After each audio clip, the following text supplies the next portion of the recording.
الأنبياء والمرسلين محمد وآله وصحبه أجمعين. أما بعد، زه مولانا احمد شاه د دارالعلوم منهاج باغ استاد د شیخ صاحب سردار ولی بس دوست او د هغه یو دیني او د عقیدې ورور تاسو سره خبره او موضوع شریکوم. د شیخ صاحب سردار ولی شهادت داسې نوې خبره او نوې موضوع او څه نوې ناشنا خبره نه ده، د الله رب العالمین تقدیر او فیصله وه او دې کې زیات تفصیل ته حاجت نشته. د تاسو الحمدلله ښه پوهېږئ.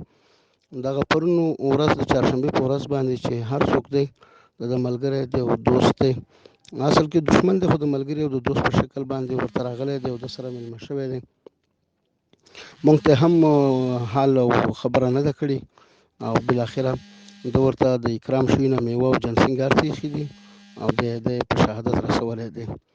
الله رب العالمین قرآن کریم کې وایي چې قل هو من عند انفسکم، دا خود کې چې څه راغلل دا ستاسو د وجې نه وه او دا زموږ خپله بې احتیاطي او بې تدبیري وه او په کار دا وه چې ټول ملګري او دوستان یې په جریان کې اچولي وه، خو دا د الله رب العالمین تقدیر و، د الله فیصله وه، همدغه وخت همدغه ځای همدغه نیټه وه، دا نه بدلېدله.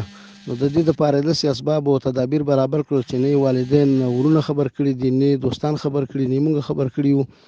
نو دا الله رب العالمین د خپله فیصله تطبیقوله او هغه نیک مبارک شخصیت و چې الله رب العالمین هغه ته شهادت نصیب کړلو د هجرت په لار کې، د دعوت په لار کې، د قرآن او د سنت په لار کې د هغه علوم او درسونه ژوندي دي. انشاءالله تعالی 10 بجې چې جنازه کېږي هغې کې به هم خبره وکړو. مونږ چا باندې کومه دعوه و هغه نه شو کولی بغیر د شواهدو او د اسنادو نه، نور به انشاءالله الله ته به دا موضوع سپارو او کوشش به انشاءالله تعالی کوو. السلام علیکم ورحمت الله وبرکاتو. ټول ورته په اخلاص دعاګانې